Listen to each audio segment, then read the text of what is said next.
So here is the tutorial on using iMovie on your iPhone.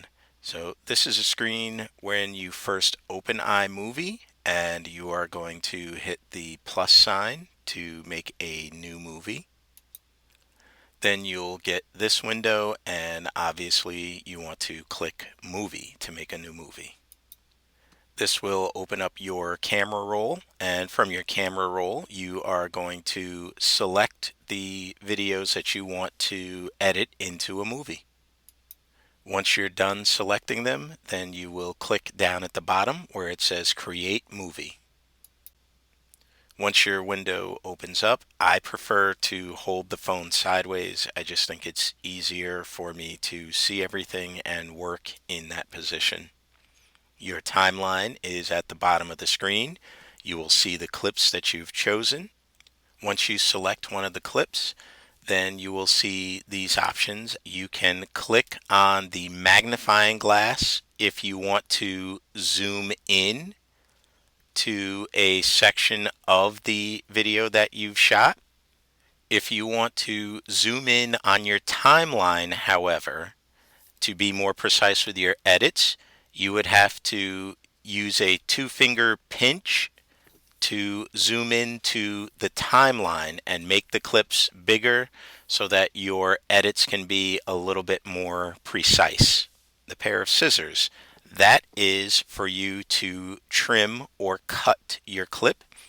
So once you select that, you can look over and you will see that you have the options to split, detach, duplicate, or delete. If you select split, it will split the clip in two at wherever your playhead is.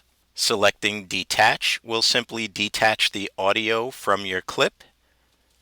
Duplicate, self-explanatory, it will duplicate the clip. Or delete, in which case it will delete whichever the highlighted clip is from your timeline. The little speedometer here is your speed control, and you see the slider with the turtle and the rabbit. Obviously, that is faster or slower. You will also see three other buttons: freeze, add, and reset. Freeze is to drop in a freeze frame, and when you do that, you can expand it to take up the entire clip or just a portion of it. The add button will add another section, so you can have multiple speeds in the same clip where you can have part of it a freeze frame and part of it slow motion. And finally, the reset button is to reset all the speed controls for that clip. The audio button simply controls the volume of the selected audio. The text button allows you to put text on the screen. This is the filters button, and it works pretty much like Instagram or any other filters button. You will notice you also have transitions between clips. You can use none if you don't want to transition. Theme, it's a unique transition depending on which theme for your video you choose. More on that later. Then you have generic dissolves, slides, wipes, and fades.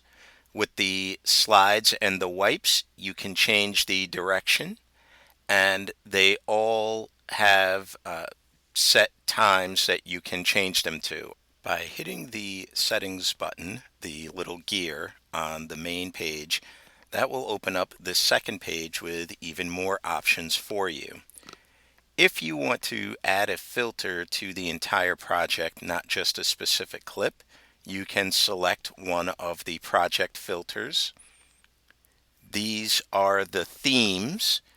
Each theme is specific, and you will get a transition specific to whichever theme you choose.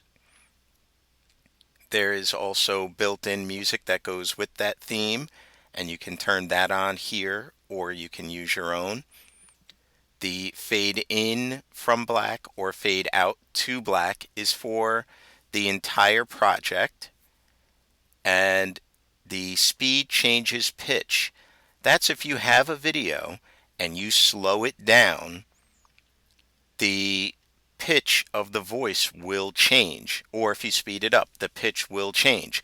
You can turn that off, and iMovie will do its best to keep the pitch the same, irrelevant of the speed, or you can turn it on so that when you change the speed, the pitch will change with it. When you're all done, you simply click Done, and it will bring you to this screen. And here you can change the name of your movie. You will also see how long the movie is, and you can hit play to watch it back. You can hit the share button in order to save it to your camera reel, or if you genuinely don't like any of it or to save space, you can delete the whole thing.